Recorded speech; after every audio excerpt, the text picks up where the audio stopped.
Hey everybody, got enough questions for Q&A video 6 now, so here it is. And sorry, but my allergies are acting up, so I'll probably sound weird in this video, and I might end up like clearing my throat or something. So don't worry about that.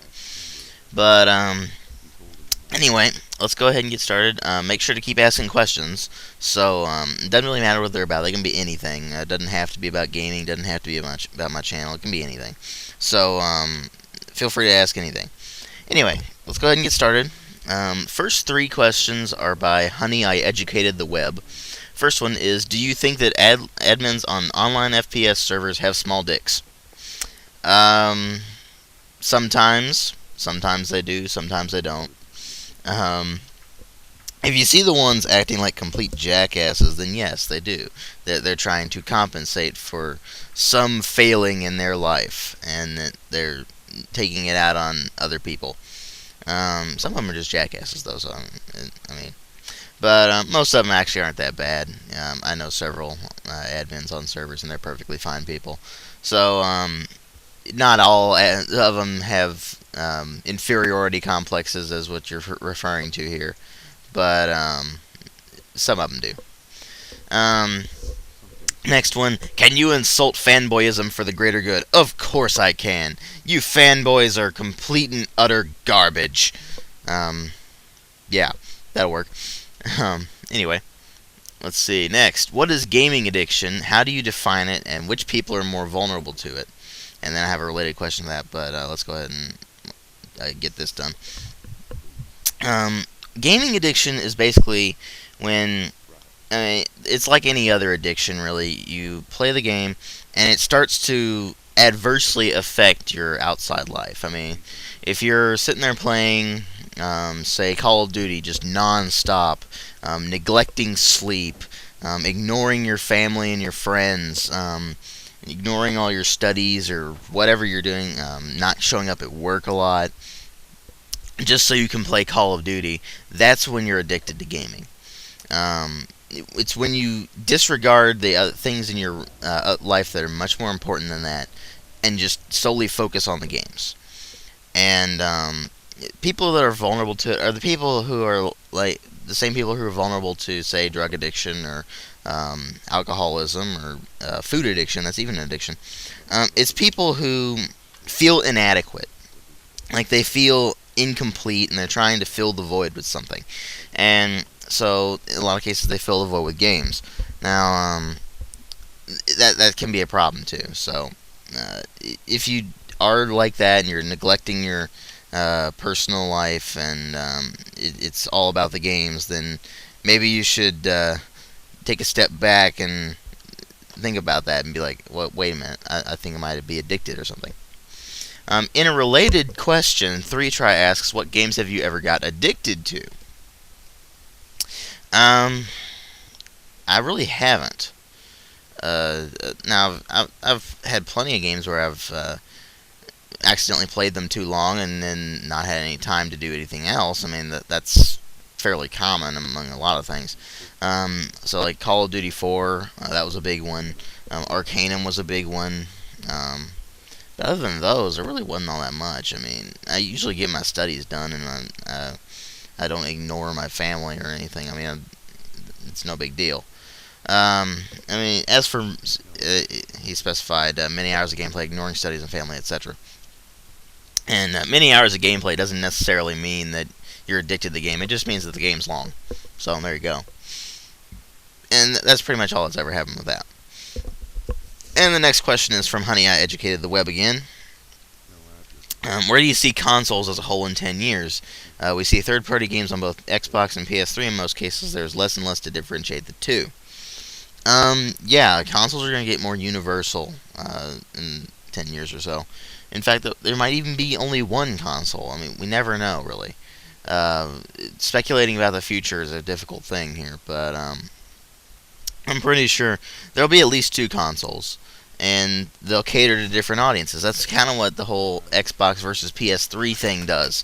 I mean, PS3 has, like, the JRPGs. It has the the exclusives that PlayStation has always had, and it caters to that audience. Whereas Xbox 360 caters to the audience that had all the Xbox exclusives, and so on and so forth. But in 10 years, we'll see much more universal console releases. Everything will be pretty much everything will probably be released for PC, Xbox, and the PlayStation at the time. So, or they might even phase out PC altogether. I don't know. I hope not. But anyway, that's pretty much how that's going to be. Probably a lot more universal stuff, less exclusives. I mean, there's still going to be exclusives, just so you can say, hey, this console has this game, and the other consoles don't have it. So, stuff like that. Moving on, MisterAAnderson asks, what do you think about strategy games or simulators in general? It's like, I'm asking this because you haven't really done many reviews on them, so that makes you think that you're more into the games that are popular at the moment. I don't do many videos on strategy games or simulators because I don't really have that many. I mean, I've got the entire Age of Empires series except for Age of Mythology, if you count that in there. Yeah, Rise of Legends and Battle for Middle-earth 2. I mean, I've done videos on Rise of Legends and Battle for Middle-earth 2. You see me play Dune, at least Dune 2 in one of my videos, and Lords of the Realm 2. Well, one, I mean. So I have a few strategy games. I just don't really have all that many. I mean, it's kind of hard to do videos on them when you don't have all that many, and you don't necessarily have the time to do videos on them, because strategy games take a very long time to play. Now, I enjoy them, generally. I mean, there's a few that I just don't like, period. I mean, like, I didn't like Blitzkrieg, and I don't know why. I mean, it really should have been a great game, but I don't know why I didn't like it.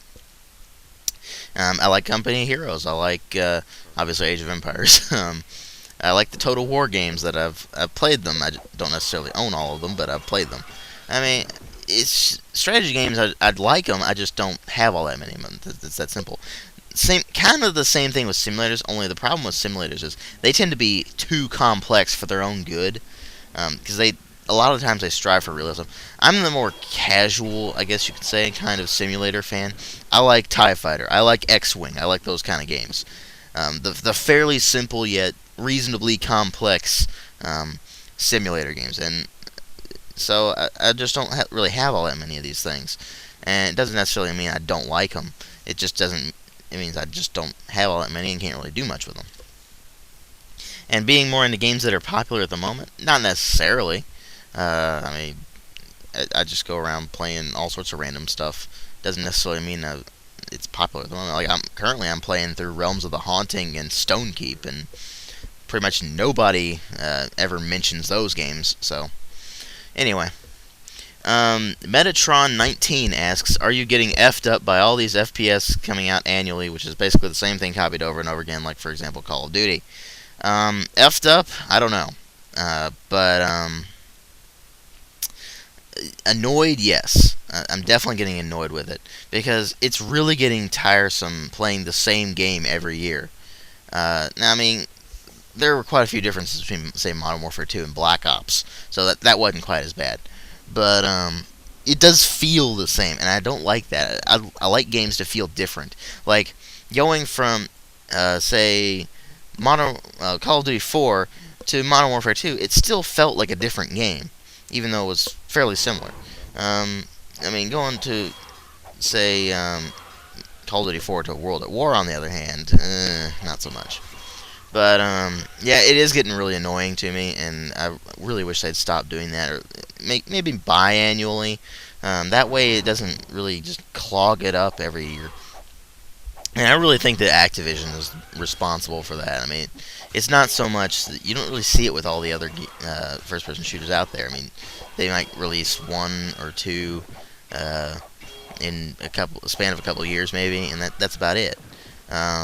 Like Battlefield, for instance, I mean, they haven't released the same game every single year. I mean, Bad Company 1 plays very differently from 2, and then hopefully Bad Company 2 will play very differently from Battlefield 3. So, anyway, yeah, it's just getting annoying. So, there you go. Next question from 3Try. 3Try asks a lot of questions. If you could stop the progression of console gaming and let developers focus on PC gaming, would you? Depends. if you're talking about stopping all console productions at all and focusing entirely on PC gaming, then no. If you're talking about stopping the progression of the console games that really should be PC like driven games, then yes. So if you're talking about, say, how they're releasing so many shooters on console when they definitely play better on PC, yeah, stop the console, focus on the PC in that regard. If you're talking about a platform game, on the other hand, no, why not? I mean, those play better on game pads anyway. So it's kind of a hard thing to say, because I mean, I do like consoles for certain types of games, but the majority of the market now seems to be oriented towards consoles, and not all of that plays properly on a console. Like, strategy games definitely don't play properly on console unless they're maybe turn-based, and even then they're kind of hard to navigate and everything. Real-time strategy games have no place being on a console. They do not play right at all. So yeah, they don't even bother with those on there. But shooters, I mean, they work on console, but they don't work all that well. So anyway, Ella Beer TV asks, do you believe the games at the moment are concentrating too much on multiplayer and not enough on story and gameplay? Absolutely, because I mean, when you play through a game, pick up any first-person shooter made in the last 5 or 6 years, and they're really short. They're maybe 5 hours or less in the campaign, and then you go online, and that's where they put all the emphasis. And it drives me nuts, because I like long games. I don't necessarily like really long games, but I like long games. Like Rise of the Triad, I still haven't beat it, and I've had it since basically it came out. So, yeah, I mean, I love games like that. But at the same time, you don't want the campaigns to be too long. You don't want well, I mean, like, first-person shooters don't necessarily need a great storyline to be fun. They need to be action-packed and all that. And a lot of games have proven this. But it is nice when you come across a shooter that actually does have a good story. Now, granted, I can't really think of any off the top of my head. But anyway, at least not in the last several years. I mean, unless you count Deus Ex as a first-person shooter. I mean, it's more of a role-playing game than a shooter. But anyway, yeah, they're definitely focusing way too much on multiplayer and not enough on the story and the gameplay. I mean, look at Dead Space 2. I mean, Dead Space 1 is a purely single-player game, and they knew it. And they knew Dead Space 2 would be pretty much purely a single-player game as well. Yet, for some reason, they put multiplayer in it. It just boggles my mind. I mean, it just boggles my mind. I really can't understand that. So yeah, they need to focus more on story and gameplay, because gameplay is really getting stale, by the way, in a lot of genres across the board. I mean, they just tend to copy one thing or the other. Like, shooters copy Call of Duty or Halo. I mean, that's simple. They copy one or the other, and they don't really do much to differentiate themselves from the others, so it just gets really stale. Okay, moving on. 3-try. If you were sucked into a game and were the main character, what game would it be? That's a tough one. Maybe King's Quest. Actually, no. Quest for Glory. I know that sounds weird, because probably a lot of you have never even heard of Quest for Glory. But it was a Sierra adventure game that was mixed with role-playing game elements, too. It actually works really well. But you play as just the hero, and you play through all 5 games, you save everything, basically, and it's a blast.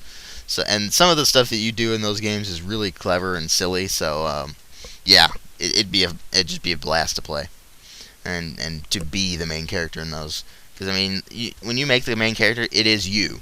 I mean, it's not necessarily, say, if you're playing King's Quest, it's not King Graham. If you're playing Dark Messiah, I might imagine you're not playing as Zareth. I mean, you can be you in that game, and it's awesome.